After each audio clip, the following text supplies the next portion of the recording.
Lesson number 5 temperature. तो देखिए student, जैसे कि हमें पता है कि अर्थ के ऊपर हर एक रीजन में जो टेम्परेचर होता है वो अलग अलग होता है। तो इसके पीछे क्या रीज़न होते हैं या फिर अर्थ पे जो टेम्परेचर के जोन्स हमें दिखाई देते हैं वो किस कारण फॉर्म होते हैं, ये सारे टॉपिक्स हम डिस्कस करेंगे इस लेसन में। तो देखिए स्टूडेंट, स्टार्टिंग में ही आपको दो डायग्राम दिए गए हैं यहाँ पे। The perpendicular and slanting area occupy by the torch lights रे। तो ये जो एक्सपेरिमेंट हमें दिया है ये हम आगे डिस्कस करेंगे। तो चलिए रीड करते हैं।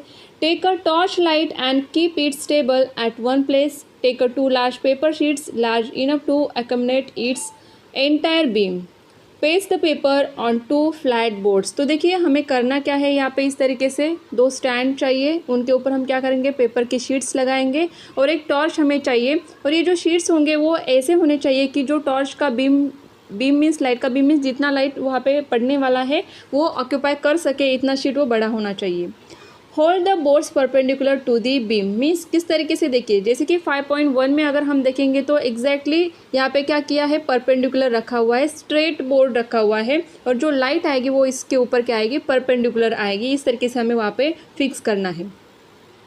Draw the outline of the area lit up by the beam, name the paper A. अगर पेपर ए की बात अगर हम करेंगे तो यहाँ पे जो स्टैंड है, स्ट्रेट है, जो शीट लगाया हुआ है वो इस तरीके से लगाया है कि जो बीम आने वाले हैं, जो लाइट वहाँ पे पड़ेगी वो परपेंडिकुलर आएगी। उसके बाद हमें क्या करना है, आउटलाइन, जिस तरीके से लाइट वहाँ पे हमें दिख रही है सर्कुलर फॉर्म में, तो हम क्या करेंगे, इस तरीके से एक आउटलाइन बना लेंगे। उसके बाद हम क्या करेंगे, now use the other paper, hold it in such a way that it makes an angle of 120 degree with the beam.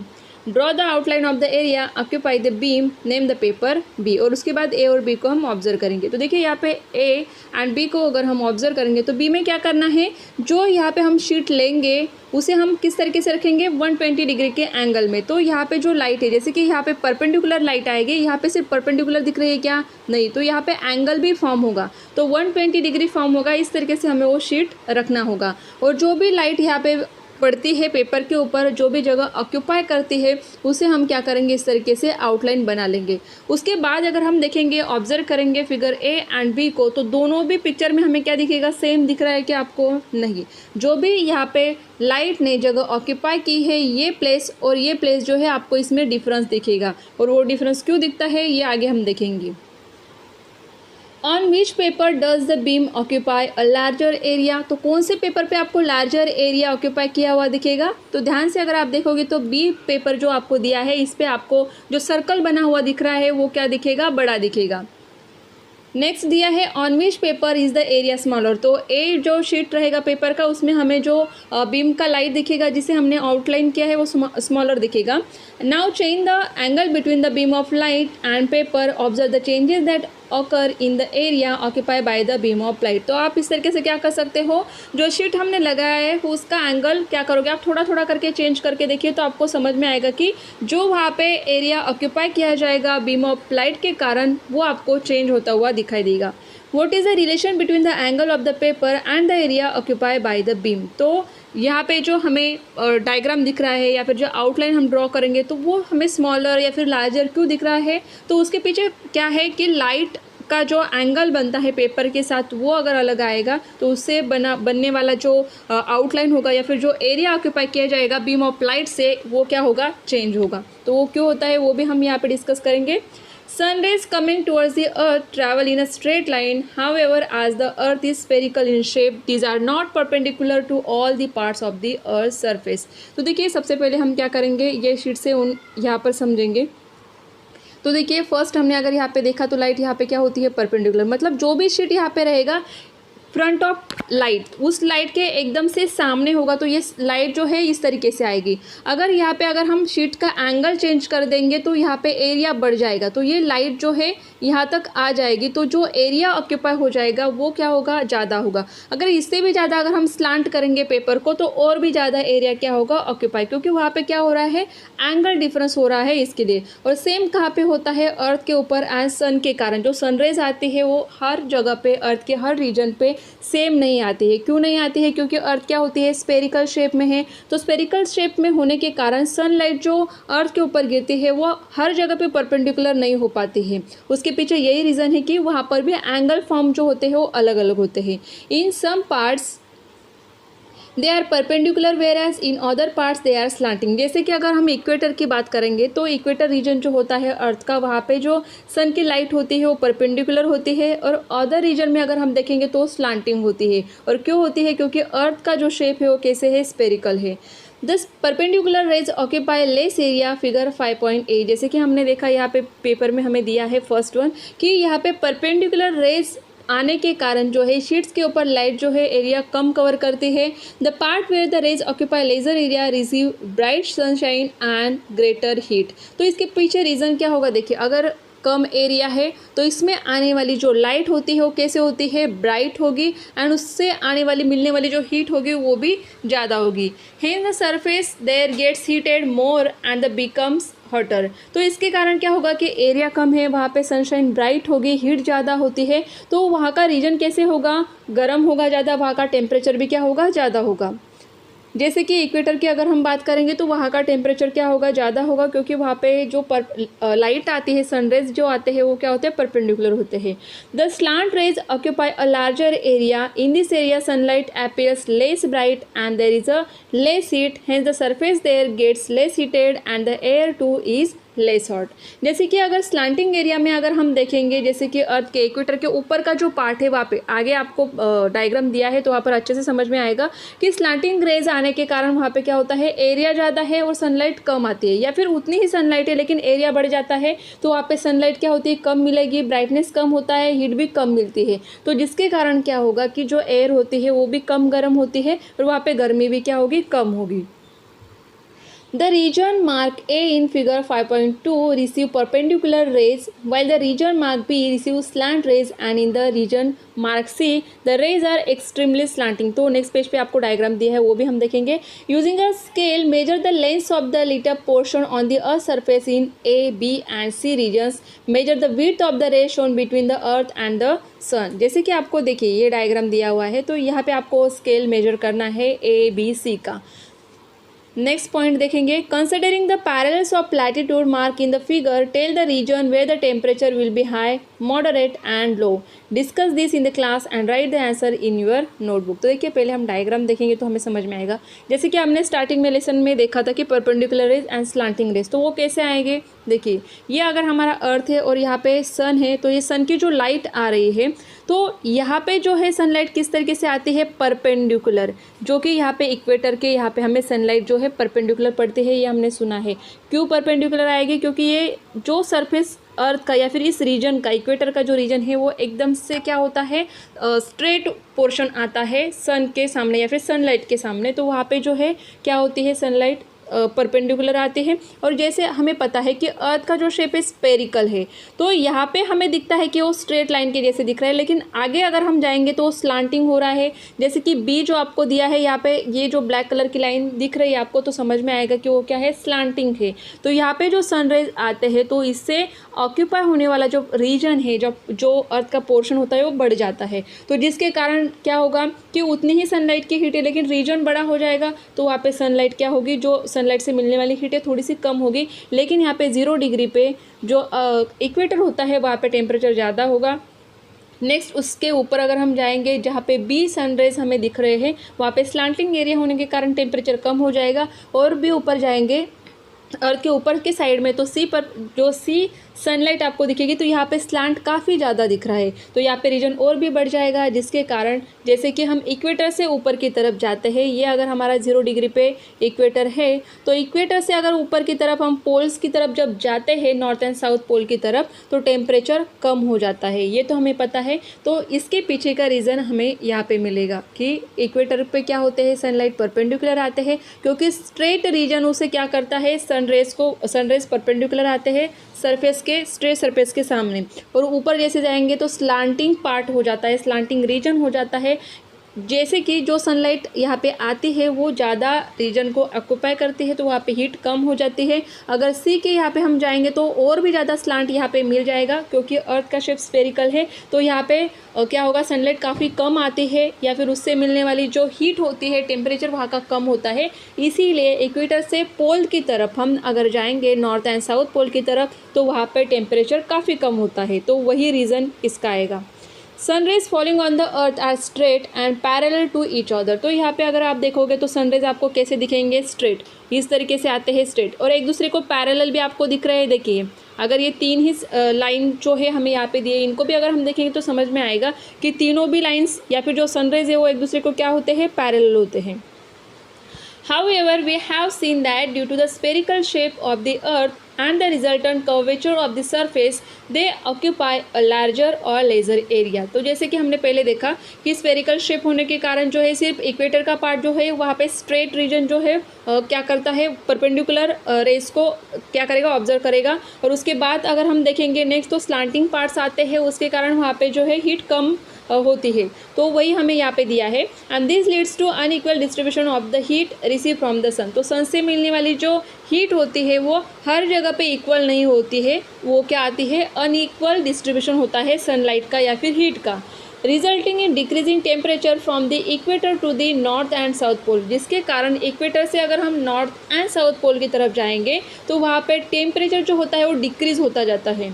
Based on the distribution of temperature, the earth can be divided into torrid, temperate and frigid zones or tropical, temperate and polar regions। Try to understand this figure 2.4 and 5.3। तो 2.4 जो है आपको second जो lesson है वहाँ पे मिलेगा, यहाँ पर भी आपको डायग्राम दिया है तो यहाँ पे समझेंगे। तो जो इक्वेटर होता है यहाँ पे कौन सा जोन फॉर्म होता है, टॉरिड जोन। उसके बाद अगर देखेंगे तो टेम्परेट जोन दोनों तरफ हमें दिखाई देगा, एंड फ्रीजिड जोन जो होता है वो पोल्स की तरफ दिखाई देगा। तो ये जोन क्यों फॉर्म हुए ये आपको अभी समझ में आया होगा। जैसे कि फर्स्ट हमने यहाँ पे डायग्राम देखा था कि इक्वेटर पे सनलाइट जो होती है परपेंडिकुलर आती है। टेम्परेट जोन क्यों फॉर्म होगा, तो यहाँ पे हीट तो आती है लेकिन कम आएगी इक्वेटर के कंपेयर टू इक्वेटर अगर हम करेंगे।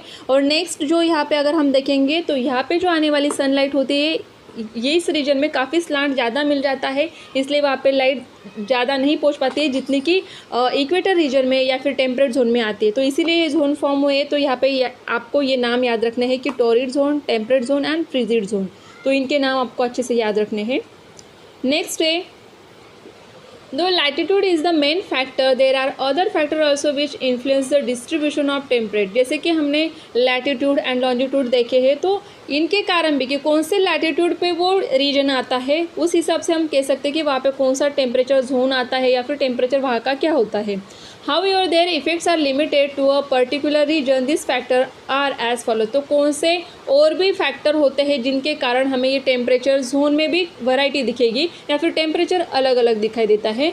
Nearness to the sea, continentality, height above the means sea level and physical setup of a region are factors that lead to diversity in the climate of different regions। तो देखिए अगर हम सिर्फ India की भी बात करेंगे तो इंडिया में भी सेम टेम्परेचर हमें दिखाई देता है। एक ही कंट्री अगर होगी तो वहाँ पर भी हमें टेम्परेचर सेम दिखाई देता है क्या, नहीं दिखाई देगा, क्योंकि वहाँ पे ये फैक्टर्स क्या होते हैं, इंपॉर्टेंट होते हैं, या फिर इन फैक्टर्स के कारण भी हमें वैरायटी दिखाई देती है टेम्परेचर में। अगर जो पार्ट नियरनेस टू द सी होगा तो वहाँ का टेम्परेचर अलग होगा। कॉन्टिनेंटलिटी मीन्स क्या, जहाँ पे सिर्फ लैंड है, ज़मीन है, तो वहाँ का टेम्परेचर अलग होता है।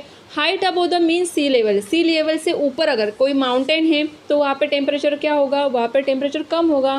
फिजिकल सेटअप कि वहाँ पे लैंड किस तरीके की है, उसकी हाइट क्या है, ये सारी चीज़ें जो होती है ये सारे फैक्टर्स होते हैं जिनके कारण हर जगह का टेम्परेचर क्या होगा, अलग अलग होगा। Other than these factors like a cloud cover, winds, vegetation cover, urbanization, industrialization, etc. also influence the local climate। अगर किसी भी रीजन का लोकल जो क्लाइमेट होता है या फिर टेम्परेचर होता है उसके लिए ये सारे फैक्टर्स क्या होते हैं, इंपॉर्टेंट होते हैं, या फिर ये जो फैक्टर्स होते हैं इनके कारण टेम्परेचर हमें अलग दिखाई देगा। जैसे कि जहाँ पे अर्बनाइजेशन ज़्यादा है, इंडस्ट्रियलाइजेशन ज़्यादा होता है तो वहाँ पे टेम्परेचर बढ़ता है, क्योंकि जो गैसेस होते हैं फैक्ट्रीज से निकलने वाले, इंडस्ट्री से निकलने वाले, तो उनसे भी टेम्परेचर बढ़ जाता है। तो लोकल क्लाइमेट के लिए ये फैक्टर्स भी क्या होते हैं, अफेक्ट करते हैं उस रीजन के ऊपर। Next is let us perform experiment to see that there is a difference in the heating and cooling of a land and water। कि ज़मीन में जो ज़मीन के ऊपर जो टेम्परेचर होता है या फिर ज़मीन कितने देर तक हीट होती है, जल्दी होती है या फिर पानी जल्दी गर्म होता है, ठंडा होता है, ये अगर हमें समझना है तो ये एक्सपेरिमेंट हम करके देखेंगे। Take a 2 pots of the same size and fill them with water equally। At sunrise keep one of the pots inside the house and the other one outside. तो हम यहाँ पे क्या करेंगे, सेम पॉट लेना है, उसे फिल करना है पानी से। एक को हम घर के अंदर रखेंगे, एक को घर के बाहर रखेंगे। See that it remains in the sun all the time as shown in figure 5.4b। जैसे कि देखिए, अगर यहाँ पे ए एंड बी आपको दोनों दिए हैं, तो यहाँ पे हम क्या करेंगे, दोनों इस तरीके से बर्तन हमें रखने हैं। एक की बाहर रखेंगे, घर के बाहर, और घर के अंदर रखेंगे। In the afternoon, walk barefoot on the floor inside the house and feel the temperature of the floor। Afternoon में आप क्या कर सकते हो, barefoot मीन्स आपको पैर में चप्पल वगैरह कुछ नहीं पहननी है, ऐसे ही आपको फ्लोर के ऊपर चलना है। तो आपके हाउस में टेम्परेचर क्या है वो आपको फील करना है। And feel the temperature of the water in the pot inside. और जो घर के अंदर आपने पॉट रखा है उसमें जो पानी है उसका टेम्परेचर भी आप हाथ लगा के फील कर सकते हो कि उसका टेम्परेचर क्या है या फिर कितना गर्म आपको लगता है। Perform the same activity outside the house and get the feel of the temperature of land and the water kept in the sun। तो बाहर भी जो आपने पॉट रखा है उसे भी आप चेक करोगे, फील करोगे कि पानी का टेम्परेचर क्या है, और ज़मीन के ऊपर आप भी वहाँ पे चल के देखोगे तो आपको समझ में आएगा कि टेम्परेचर क्या होगा। Write down your observation about the temperature of land and water. जैसे कि ज़मीन, अगर आप घर के अंदर हो वहाँ पे फ्लोर का टेम्परेचर और पानी का टेम्परेचर, इसमें आपको डिफरेंस नज़र आएगा। अगर आपने बाहर रखा है तो वहाँ पर भी अगर आप देखोगे तो ज़मीन के ऊपर आप चल नहीं पाओगे। अगर आफ्टरनून के समय में अगर सन है, सनलाइट होगी वहाँ पे, तो गर्मी के कारण जो है आप ज़मीन के ऊपर पैर भी नहीं रख पाओगे। लेकिन पानी को आप हाथ लगा सकते हो कि पानी कितना गर्म है। Do this again around 7 in the evening. Note your observation again. Now you can remove the pots. Discuss all the observation you have noted in the class। तो आपको शाम को भी ये चीज़ करके देखनी है। तो शाम को आप देख सकते हो कि ज़मीन ज़्यादा गर्म है या फिर पानी ज़्यादा गर्म है। क्योंकि क्या होता है कि जो ज़मीन होती है वो डेंस पार्टिकल होते हैं उसमें, और ऑपेक होती है ज़मीन। इसके कारण क्या होता है कि हीट जल्दी वो ऑब्जर्व करती है, और उसके कारण क्या होगा, एब्जॉर्व करने के कारण हीट जो है ट्रांसफ़र होती है पूरे लैंड में, पूरे ज़मीन में। तो ज़मीन जल्दी गर्म होती है और जल्दी ठंडी भी होती है। लेकिन पानी को गर्म होने में ज़्यादा टाइम लगता है और ठंडा होने में भी ज़्यादा टाइम लगता है। We normally think that air gets heated due to the sun rays, and because of the hot air, the land and water get heated. But in reality, what happens is as follows। हम लोग ऐसे ही सोचते हैं कि ज़मीन गर्म होने के कारण क्या होती है कि जो एयर होती है ऊपर की, उनकी सनरेज के कारण वो क्या होती है, गर्म होती है। या फिर पानी के ऊपर जो हमें हवा जो गर्म बहती है तो वो किसके कारण होती है, सनरेज के कारण होती है। बट इन रियलिटी एग्जैक्टली क्या होता है वो हम देखेंगे। First, land and water gets heated due to sunrays. सबसे पहले तो क्या होता है कि ज़मीन क्या होती है, सनरेज के कारण गर्म होती है। पानी जो है सनरेज के कारण गर्म होता है। Later they radiate into the atmosphere. फिर ज़मीन में जो गर्मी होती है उसके कारण ज़मीन के ऊपर जो हवा होती है वो गर्म होती है, उसके ऊपर का जो लेयर है वो फिर गर्म होने लगता है। मीन्स सबसे पहले तो ज़मीन गर्म होती है, फिर उसके ऊपर जो एटमॉस्फेयर में एयर के लेयर होते हैं वो गर्म होते हैं। सेम पानी के साथ भी होता है। As a result, the layer of air close to the surface gets heated. The heat gets transferred vertically to the adjacent upper layer of the air। Means ज़मीन के ऊपर जो लेयर होता है एयर का वो गर्म होगा, उसके ऊपर जो लेयर है वो, मीन्स एटमॉस्फेयर में धीरे धीरे करके क्या होते हैं, लेयर्स जो होते हैं एयर के वो गर्म होने लगते हैं। Hence, air closer to the surface is hotter and as one moves higher up from the surface। तो जो सरफेस के ऊपर, अर्थ के सरफेस के ऊपर, ज़मीन के सरफेस के ऊपर होती है वो जो हवा होती है, जो लेयर होता है, सबसे पहले वो गर्म होता है, और गर्म होने के बाद ये हवा कहाँ पे जाती है, ऊपर की तरफ जाती है। The temperature of the air decreases. तो इसके कारण क्या होता है कि अगर हम जैसे जैसे ऊपर जाएंगे, देखिए मीन्स ज़मीन के ऊपर का जो एयर के लेयर होते हैं वो ज़्यादा गर्म होते हैं, लेकिन जैसे जैसे हम ऊपर जाएंगे तो ये जो हीट ट्रांसफ़र होती है ऊपर के लेयर में ये कम होने लगती है। और जिसके कारण हम जब माउंटेन्स तक या फिर काफ़ी बड़े जो हिल्स होते हैं वहाँ पे जाते हैं तो वहाँ पे टेम्परेचर कम क्यों होता है, क्योंकि ज़मीन के ऊपर के ही लेयर में वो क्या होती है, हीट ट्रांसफ़र होती है, ज़्यादा ऊपर तक नहीं हो पाती है। तो इसीलिए जैसे जैसे हाइट के ऊपर हम जाएंगे तो टेम्परेचर वहाँ पे क्या होता है, कम होता है।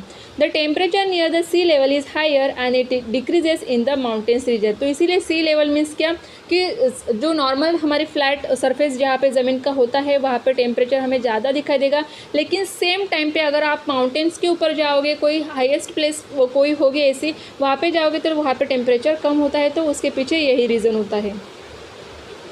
नेक्स्ट हम देखेंगे, you must have realise that the land cools down earlier than the water. The water kept outside in the sun is still a little warm. अगर हम देखेंगे कि ज़मीन जो होती है वो जल्दी कूल हो जाती है, अगर हम शाम को जाके देखेंगे तो ज़मीन जल्दी ठंडी हो जाएगी, लेकिन जो पॉट में हमने पानी रखा है उसे ठंडा होने में थोड़ा सा टाइम लगता है।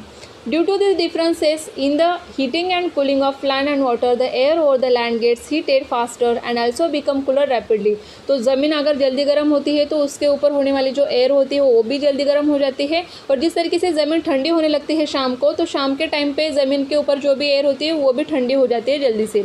The air over the water gets heated slowly and also loses the heat in a slower manner. लेकिन अगर ओशन है, समुंदर है, तो उसके ऊपर जो एयर होती है उसे हीट होने में टाइम लगेगा, क्योंकि पानी को गर्म होने में काफ़ी देर लग जाती है और उसे ठंडा होने में भी टाइम लगता है। तो इसीलिए अगर शाम के टाइम में अगर हम किसी बीच पे जाएंगे तो वहाँ पे हमें क्या दिखाई देगा कि हवा जो है थोड़ी सी हमें गर्म ही लगेगी शाम के टाइम में भी, क्योंकि जो एयर वहाँ पे होगी तो उसमें जो टेम्परेचर रहेगा वो वहाँ पे ज़्यादा कम नहीं होगा रात के समय तक। In the coastal areas as compare to continentals areas the temperature of air is lower during the day but warmer at night. तो दिन में वहाँ पे लोअर क्यों होगा? क्योंकि वहाँ पे पानी गर्म होने में पहले टाइम लगेगा, उसके बाद पानी के सरफेस के ऊपर जो हवा होगी उसे गर्म होने में टाइम लगेगा, तो वहाँ पे टेम्परेचर नॉर्मल होगा अगर दिन में जाएंगे। लेकिन नाइट में अगर हम जाएंगे तो वहाँ पे ऑलरेडी हीट पानी में भी होगी, पानी के ऊपर जो एयर है वो भी गर्म होगी, तो उसे ठंडा होने में टाइम लगता है, जिसके कारण नाइट में वहाँ पे जो टेम्परेचर है थोड़ा सा ज़्यादा रहेगा कंपेयर टू दिन के। Contrary to this, the temperature of air in the continental areas is higher during the daytime and lower at a night। लेकिन अगर जहाँ पे ज़मीन है, जहाँ पे पानी का मतलब कोई ओशन सी वगैरह नहीं है, सिर्फ ज़मीन ही है, तो वहाँ पे दिन में अगर हम देखेंगे तो टेम्परेचर ज़्यादा होगा, लेकिन रात के समय जो है वहाँ पे टेम्परेचर कम हो जाएगा। तो उसके पीछे रीज़न क्या होता है? क्योंकि दिन में ज़मीन जल्दी गर्म होती है तो वहाँ पे टेम्परेचर ज़्यादा होगा, रात के समय में टेम्परेचर जल्दी से कम हो जाता है, तो नाइट में वहाँ पे क्या होगा? टेम्परेचर कम हो जाएगा। In the coastal areas, because of the heating of sea water, water vapor gets mixed in the air। तो जैसे कि हमें पता है सी वाटर है तो सी वाटर का इवापोरेशन भी होगा, और उसके हीट होने के कारण वाटर वेपर जो होती है वो एयर में मिक्स हो जाती है। This water vapour holds the heat in the air. तो जो वाटर वेपर होते हैं तो उसमें भी हीट क्या होती है? होल्ड करके रखी होती है। As a result the air in the coastal areas remains moist and warm. तो इसके कारण जो है जहाँ पे समुंदर होता है, कोस्टल एरिया होता है, वहाँ पे जो हवा होती है वो उसमें मॉइस्चर होता है, या फिर वो हवा ज़्यादा गर्म होती है। Conditions in the continental areas are the opposite. लेकिन अगर कॉन्टिनेंटल जो ज़मीन का पार्ट है वहाँ पे हम देखेंगे तो वहाँ पे इस तरीके से हमें नहीं दिखाई देगा, क्योंकि वाटर वेपर जो है वो कम होती है वहाँ के हवा में, तो वो थोड़ी सी ड्राई होते हैं। As a water vapour is absent the air remains dry. तो इसीलिए वहाँ की हवा जो होती है वो ड्राई होती है। This leads to sharp differences in the day and night temperature. तो इसके कारण भी इफ़ेक्ट पड़ता है कि कोस्टल एरियाज़ में जैसे कि हमने देखा कि दिन में टेम्परेचर भले ही नॉर्मल जो भी होता है टेम्परेचर, उससे ज़्यादा टेम्परेचर रात में होता है। लेकिन अगर हम ज़मीन की बात करेंगे तो ज़मीन जहाँ पे होती है वहाँ पे दिन में टेम्परेचर ज़्यादा होता है लेकिन रात में कम हो जाता है। तो ये डिफरेंसेस किसके कारण होते हैं? क्योंकि समुद्र जहाँ पे होगा वहाँ पे वाटर वेपर मीन्स इवेपोरेशन ज़्यादा होगा, तो वहाँ के एयर में वाटर वेपर ज़्यादा प्रेजेंट होते हैं, लेकिन ज़मीन के यहाँ पे तो वाटर वेपर प्रेजेंट ज़्यादा नहीं होगी, तो हवा ड्राई होती है। The difference in the maximum and minimum temperatures of a day is called diurnal range of temperature। तो ये जो डिफरेंसेस हमें दिखते हैं मैक्सिमम और मिनिमम टेम्परेचर्स के एक ही दिन में होने वाली चीज़ें हैं कि दिन में टेम्परेचर ज़्यादा होता है रात में कम होता है, या फिर दिन में ज़्यादा है दिन में कम है तो रात में ज़्यादा हो रहा है, जैसे कि समुद्र एरिया में। तो ये जो डिफरेंसेस होते हैं उन्हें ही कहा जाता है डायर्नल रेंज ऑफ टेम्परेचर। एक ही दिन में होने वाले ये चेंजेस होते हैं।